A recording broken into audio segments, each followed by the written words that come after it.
बिस्मिल्लाहिर्रहमानिर्रहीम अल्लाहुम्मा सल्लि अला मुहम्मदिन अफ़ज़ल सलातिक। अस्सलाम वालेकुम नाज़रीन कराम, आप देख रहे हैं हमारा यूट्यूब और फेसबुक चैनल धमाका न्यूज़ टाइगर। नाज़रीन कराम, आज जो मैं ख़बरें आपके साथ शेयर करने वाला हूं, उसमें सबसे पहले इमरान रियाज़ ख़ान की जो धमाकेदार एंट्री हुई है ट्विटर पर और उसने एक नया रिकॉर्ड कायम कर दिया है, उस पर बात करेंगे। और नंबर 2, मर्दान जलसे के बाद जो तहरीक इंसाफ का रद्द अमल आया है, जिस तरह अवाम निकली है, उसके बाद इलेक्शन मुलतवी होने की ख़बरें निकली हैं। और तीसरी ख़बर जो आपके साथ शेयर करनी है वो तीसरा तैयारा बिलावल भुट्टो और जरदारी के तैयारे के बाद एक और तैयारा पाकिस्तान से दुबई रवाना हुआ है और एक और जहाज़ पाकिस्तान से उड़ने के लिए मुकम्मल तौर पर तैयार है। नाज़रीन कराम, ये तमाम चीज़ें आपके सामने रखने से पहले आपसे गुजारिश है कि अगर अभी तक आपने हमारा यूट्यूब चैनल सब्सक्राइब नहीं किया तो उसको सब्सक्राइब कर लें, ताकि हमारा आपका जो ताल्लुक़ है वो कायम रहे। नाज़रीन कराम, अब आते हैं सबसे पहले इमरान रियाज़ साहब के मामले पर। अल्हम्दुलिल्लाह, इमरान रियाज़ ख़ान की ट्विटर के ज़रिए ज़बरदस्त किस्म की वापसी हुई है। सबसे पहले इमरान रियाज़ ने जो ट्वीट किया था, उन्होंने लिखा था, बिस्मिल्लाहिर्रहमानिर्रहीम, अस्सलाम अलैकुम, पाकिस्तान जिंदाबाद। और इसने एक नया रिकॉर्ड कायम किया है कि मुख्तसर तरीन वक्त के अंदर लोगों ने बहुत ज़्यादा उसे रीट्वीट किया है और लोगों ने बार बार उसे विज़िट किया है और लोगों ने बड़े ज़बरदस्त किस्म के कमेंट किए हैं। और उसके बाद इमरान रियाज़ ख़ान की तरफ से जो दूसरा ट्वीट आया है, यकीन कीजिएगा कि इमरान रियाज़ को उठाने वालों के चेहरों पर ये एक ऐसा जन्नाटेदार थप्पड़ है, अगर उनमें थोड़ी सी भी गैरत है तो हमेशा उनको याद रहेगा। अपने दूसरे ट्वीट में वो लिखते हैं कि अस्सलाम वालेकुम, मैं आप सबका अपने दिल से शुक्रिया अदा करता हूँ और आज अगर मैं ज़िंदा और सही सलामत हूँ तो ये अल्लाह के फ़ज़ल के बाद आप सब की दुआओं का नतीजा है। अल्लाह रब्बुल इज़्ज़त के फ़ज़ल करम से अब तक मैं बहुत काफ़ी रिकवर कर चुका हूँ और इंशाअल्लाह ताला मैं बहुत जल्द वापस आ जाऊँगा।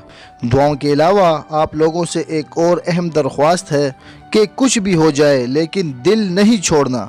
इसके बाद उन्होंने एक हैशटैग भी इस्तेमाल किया है कि दिल नहीं छोड़ना, और यकीन कीजिए कि उसके बाद से ट्विटर पर यह टॉप ट्रेंड कर रहा है। और उसके नीचे वो लिखते हैं कि पाकिस्तान जिंदाबाद, और यकीन कीजिए इसके बाद से उन्होंने ताकतवरों की बुनियादें हिला कर रख दी हैं कि एक शख्स के साथ इतना सब कुछ हो जाने के बाद वो डरा नहीं और उसने कंप्रोमाइज़ नहीं किया, और जहां से उसने छोड़ा था एक बार फिर वहीं से वो आगाज़ कर रहा है। और हमारी दुआएं इमरान रियाज़ ख़ान के लिए कि एक दफ़ा फिर से वो रिकवर करके अपने व्लॉग सेक्शन को आगे जारी रखें।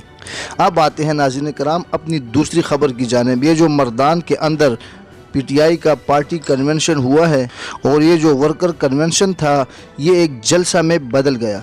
और आप यकीन करें कि अगर जलसा या वर्कर कन्वेंशन इमरान खान का हो तो यहाँ पर लोगों को बुलाना नहीं पड़ता, बल्कि लोग खुद ब खुद आ जाते हैं और वो एक आंधी और तूफ़ान की तरह आ जाते हैं। और यकीन कीजिएगा कि बिल्कुल ऐसे ही हुआ। ये एक छोटा सा वर्कर कन्वेंशन था जो कि एक बड़े जलसे में बदल गया। और यकीन कीजिएगा कि यही एक खौफ है कि केपीके के अंदर तो ये हो जाता है, लेकिन पंजाब में किसी भी तरह ज़बरदस्ती लोगों को दबाया जा रहा है कि किसी तरह ये लोग वर्कर कन्वेंशन न करें। अगर ऐसा मामला हो गया तो हमारे जितने मर्जी रियासती मशीनरी इस्तेमाल कर लें, उससे भी बड़े ये वर्कर कन्वेंशन होंगे और ये बहुत बड़े बड़े जलसों की शक्ल इख्तियार कर जाएंगे। नाज़रीन कराम, ये सारा आवाम का खौफ है जिसने आज तक इन लोगों को मजबूर किया हुआ है कि तहरीक इंसाफ के साथ ये सलूक किया जाए। लेकिन इसके बाद नाज़रीन कराम, अब जो ख़बर गर्दिश कर रही है कि अब इलेक्शन मुलतवी होने की ख़बरें गर्दिश कर रही हैं। सबसे पहले साबिर शाकिर साहब ने यह ख़बर ब्रेक की। उन्होंने बड़े वसूख से ये बात की है कि 8 फरवरी वाले जो इंतखाबात हैं वो नहीं होंगे। उसके बाद शायद खाकान अब्बासी साहब ने भी यही कहा कि इलेक्शन नहीं होंगे।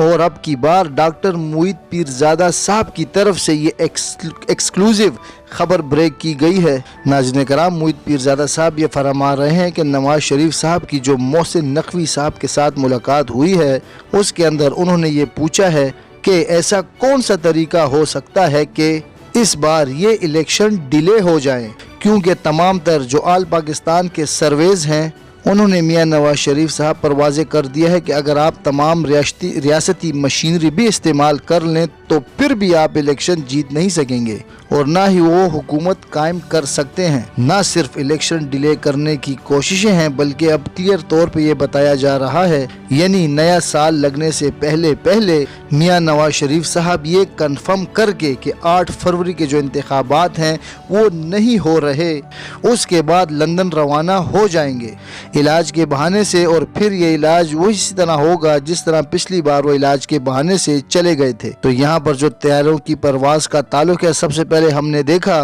کہ سب سے پہلے بلاول بھٹو زرداری صاحب چلے گئے، ان کے بعد آصف علی زرداری صاحب چلے گئے، اور اب اس کے فوراً بعد میں آپ کو پہلے بتا رہا ہوں کہ میاں نواز شریف صاحب بھی کنفرم کر کے واپس چلے جائیں گے۔ ناظرین کرام، یہ تھی اب تک کی خبریں، اپنا خیال رکھے گا۔ اللہ حافظ۔ پاکستان زندہ باد۔